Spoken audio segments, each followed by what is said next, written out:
comme beaucoup d'autres manifestations, c'est un lieu où l'on rencontre un certain nombre de gens qui sont depuis des années investis dans le champ des TICE. Donc c'est l'occasion de les rencontrer, d'échanger sur les projets en cours et aussi de venir donner et prendre de l'information.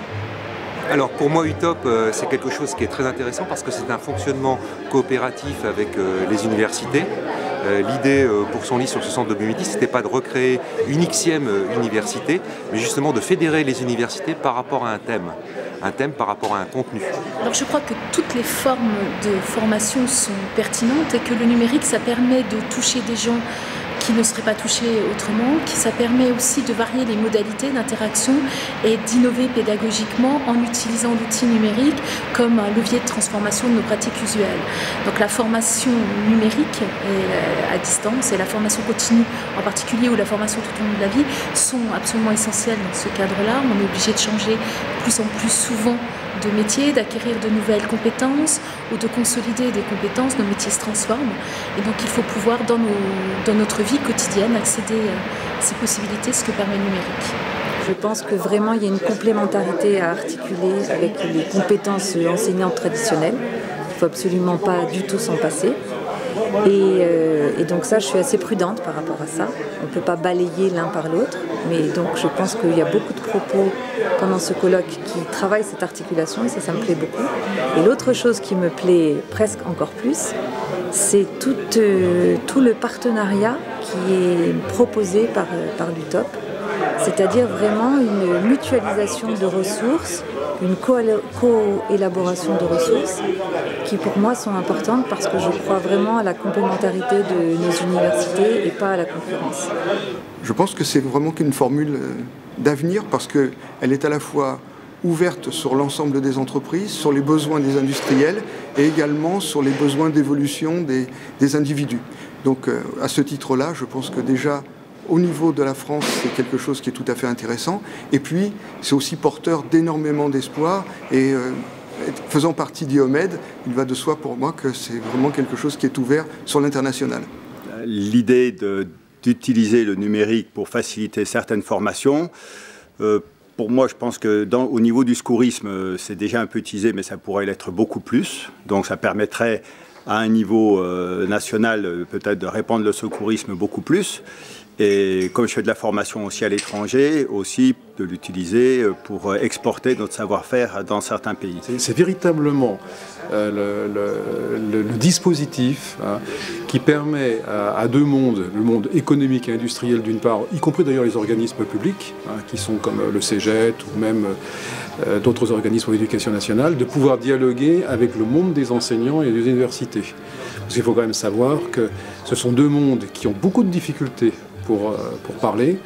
Je dirais qu'à la limite, qui ne s'ignorent pas, mais c'est un petit peu, il y a une sorte de fossé. C'est-à-dire qu'il y a une espèce de méfiance et qui n'est pas justifiée, mais qui est malheureusement typiquement française. Donc d'un côté, on parle de compétences et d'efficacité, de l'autre côté, on parle diplôme. C'est pas toujours facile de faire dialoguer ces gens-là. Il y a quelques réunions qui ont été assez agréables. Donc d'où le rôle du UTOP pour essayer de combler ce vide.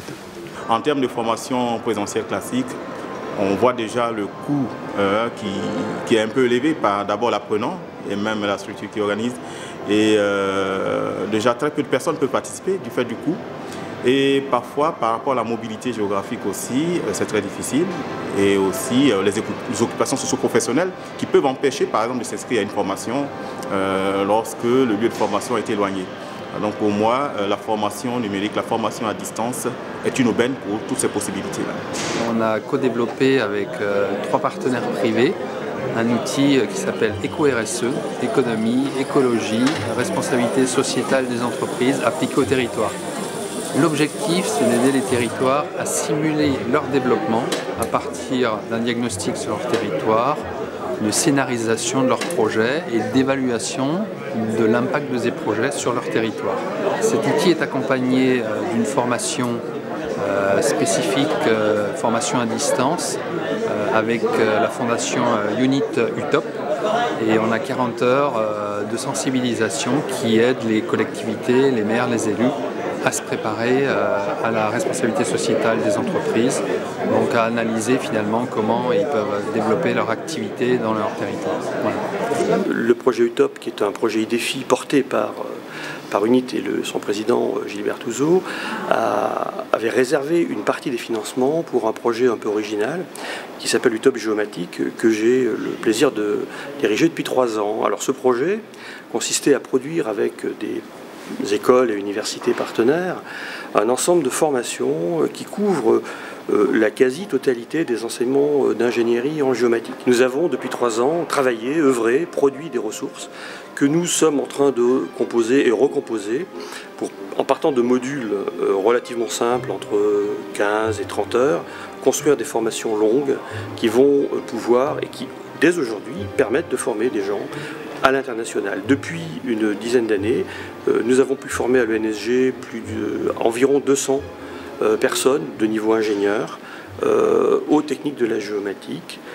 Et c'est un mouvement qui a tendance à se développer. J'ai pris plaisir à venir là à ce congrès UTOP parce qu'il est essentiel qu'on arrive à vraiment faire passer cette idée que la formation professionnelle est dans un bouleversement énorme. Jusqu'à présent, la formation, c'était quelque chose de très standardisé. Pour être caricatural, il y avait un enseignant, il y avait des élèves. Et c'est ce qui se passait à peu près dans toute la formation, y compris la formation continue dans les entreprises. Depuis 2013, depuis ces nouveaux textes de loi de 2014, on révolutionne le système de formation professionnelle. Globalement, la formation professionnelle, c'est tout ce qui permet d'acquérir des compétences. La formation numérique, c'est donc un nouvel outil, mais qui est ultra puissant, puisqu'on est capable de le diffuser partout en même temps, à plein de personnes, à plein de salariés, quand on a des entreprises assez importantes ou des PME qui auraient la même chose, le même support de formation. L'outil numérique vient compléter la gamme d'ouverture, entre guillemets, de la formation continue. C'est-à-dire que, justement, on n'a plus cet enseignant, ces élèves, mais on a toute modalité pédagogique qui permet de garantir à un salarié qu'il a réellement obtenu des compétences utiles, qui sont celles qui vont permettre le développement des entreprises.